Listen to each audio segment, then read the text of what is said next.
एक बार लीसा ने अपने हस्बैंड को मारने की साजिश रची। उसने उसे सी में शार्क के पास जंप करने के लिए कहा। लीसा को लगा कि उसका हस्बैंड हार मान जाएगा और वो उसकी करोड़ों की प्रॉपर्टी अपनी कर लेगी। लेकिन जब वो खुश होकर हंस रही थी तभी उसका हस्बैंड पानी से वापस ऊपर आ गया। ये सब सिर्फ एक प्रैंक था। लीसा ने हार नहीं मानी। उसने फिर कहा, अगर तुम मुझसे लव करते हो तो उस क्लिफ से जंप करो। लीसा का हस्बैंड बिना हेजिटेशन क्लिफ पर चढ़ा और वहां से नीचे जंप कर दिया। इस बार लीसा को लगा कि उसका प्लान सक्सेसफुल हो गया क्योंकि उसका हस्बैंड वापस नहीं आया। लीसा खुश होने ही वाली थी कि उसे रियलाइजेशन हुआ कि वो वहां अकेली थी। उसने कभी ड्राइविंग नहीं सीखी थी और आसपास कोई ह्यूमन नहीं था। उसने हेल्प के लिए फोन निकाला लेकिन वहां नो सिग्नल था। लीसा पैनिक करने लगी और मदद के लिए चिल्लाई, लेकिन वो जगह पूरी तरह खाली थी। उसने रोना शुरू कर दिया लेकिन रोने से कोई फायदा नहीं हुआ। इस बीच उसकी बोट पानी में ड्रिफ्ट होने लगी। लीसा ने खुद बोट चलाने की कोशिश की लेकिन उसकी खराब ड्राइविंग से बोट स्पिन करने लगी। घबराहट में उसने बोट की निकाली और गलती से उसे रिवर में गिरा दिया। कुछ देर के लिए बोट रुकी लेकिन फिर ड्रिफ्ट करने लगी। लीसा ने देखा कि बोट वाटरफॉल की तरफ जा रही थी। उसने खुद को बचाने के लिए बोट के पीछे जाकर जंप करने का सोचा लेकिन तभी उसे याद आया कि उसे स्विमिंग नहीं आती। तभी उसने बोट पर पड़े स्विमिंग रिंग को देखा। उसने जल्दी से उसे पानी में फेंक दिया लेकिन बाद में समझा कि स्विमिंग रिंग ऐसे यूज नहीं होता। अब बहुत देर हो चुकी थी और लीसा ने अपनी बैड लक को ब्लेम करना शुरू कर दिया। बोट तेजी से झरने की ओर बढ़ रही थी। लीसा के पास कोई और ऑप्शन नहीं था। उसने भगवान से अपनी जान बचाने की प्रार्थना की लेकिन अगले ही पल बोट झरने से नीचे गिर गई और बहते पानी में ड्रिफ्ट होने लगी। सौभाग्य से लीसा किनारे तक ड्रिफ्ट करके पहुंच गई। अपने बैग में रखे फोन को देकर उसने फिर से हेल्प के लिए कॉल करने की कोशिश की लेकिन बदकिस्मती से वहां भी कोई सिग्नल नहीं था। लीसा को गुस्सा आया और उसने थोड़ा रेड वाइन पी लिया। फिर उसने खुद को काम करने के लिए सीवीड मास्क भी लगाया। कुछ देर आराम करने के बाद उसे एहसास हुआ कि अगर वह यहाँ रुकी रही तो भूख से मर जाएगी। इसलिए उसने जंगल में जाकर सर्वाइवल का फैसला किया। लेकिन जैसे ही उसने कुछ कदम बढ़ाए उसे जमीन पर जानवरों के फुटप्रिंट्स दिखे। जब उसने नजरें उठाई तो उसने देखा कि सामने एक डॉग बेयर पानी पी रहा है। लीसा डर के मारे कांपने लगी और वहां से भागने का सोचा। जैसे ही उसने एक कदम आगे बढ़ाया डॉग बेयर ने उसकी तरफ मुड़कर तेजी से आना शुरू कर दिया। लीसा डर कर भागने लगी लेकिन उसके दो पैर 4 पैरों वाले जानवर से तेज कैसे भाग सकते थे। जल्द ही वह गिर गई। जब डॉग बेयर उसके करीब आने लगा तो लीसा ने जल्दी से अपने शूज उतार कर उसकी तरफ फेंक दिए। उम्मीद से परे वो डॉग बेयर अजीब निकला। उसे लीसा के पैरों की स्मेल इतनी पसंद आई कि वह वहीं रुककर जूतों को सूंघने लगा। लीसा ने इस मौके का फायदा उठाया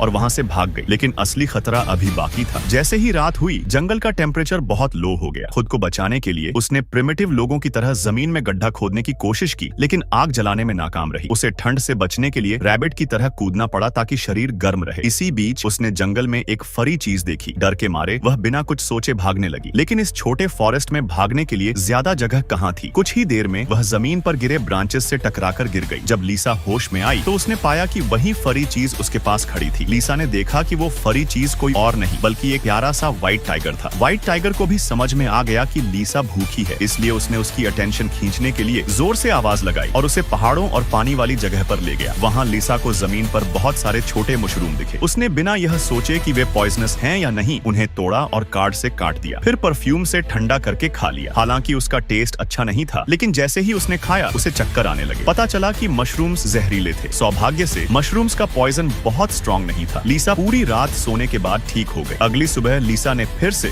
लोगों को ढूंढने की कोशिश की। कुछ देर बाद उसने पहाड़ के नीचे धुएं का एक गुच्छा देखा। उसे लगा कि जहाँ धुआं है वहाँ लोग भी होंगे। वह जल्दी से उस जगह की ओर भागी लेकिन वहाँ पहुँचने पर पता चला कि वो कोई धुआं नहीं था बल्कि जंगल में नेचुरली आग लग गई थी। थोड़ी देर बाद एक जलता हुआ पेड़ टूटकर लीसा के ऊपर गिर गया और उसकी टांग दबा दी। उसने पूरी कोशिश की लेकिन अपनी टांग को निकाल नहीं पाई। उसी समय व्हाइट टाइगर फिर से आया। उसने अपने शार्प क्लॉज से मिट्टी खोदनी शुरू कर दी। थोड़ी देर में लीसा की टांग निकल गई। लीसा तेजी से वहां से भागी। रात होते ही उसने फायर जलाया और व्हाइट टाइगर के साथ एक केव में छिप गई। हालांकि आग की वजह से रात को ठंड कम हो गई थी लेकिन तभी उसने अजीब सी आवाजें सुनी। लीसा ने देखा कि केव में बहुत सारे चूहे थे। लड़कियां आमतौर पर चूहों से डरती हैं और लीसा भी उनसे डर गई। वह केव से बाहर निकलना चाहती थी लेकिन बाहर बारिश हो रही थी। लीसा सोचने लगी कि उसने सिर्फ अपने रिच हस्बैंड की प्रॉपर्टी लेने के लिए ये सब शुरू किया था और अब वो जंगल में फंसी हुई है। नेक्स्ट डे लीसा ने अचानक रिवर में बोट की आवाज सुनी। एक्साइटेड होकर उसने पुकारा, मदर मेरी मदद करो। फॉर्चुनेटली बोट पर मौजूद लोगों ने उसकी आवाज सुन ली। वे उसकी डायरेक्शन में आने लगे। पता चला कि कुछ फिशरमैन इस रिवर में फिश को खाना खिलाने आए थे। लीसा को इतने भूखे हाल में देखकर उन्होंने उसे ब्रेड और कैंड चिकन दिया। लेकिन जब लीसा ने बताया कि वह अलोन है तो फिशरमैन को उस पर गुस्सा आ गया। उन्होंने उसे ग्रास में खींच लिया। तभी लीसा को एहसास हुआ कि वह खराब इंसानों के बीच फंस गई है। जब लीसा पूरी तरह हेल्पलेस हो गई तभी अचानक उनमें से एक ने उस पर कूड़ा। तब पता चला कि वह एक वुमन थी। हू लिंगयुआन समय पर वहाँ हेल्प के लिए पहुंची। हू लिंगयुआन युआन की एल्डर सिस्टर ने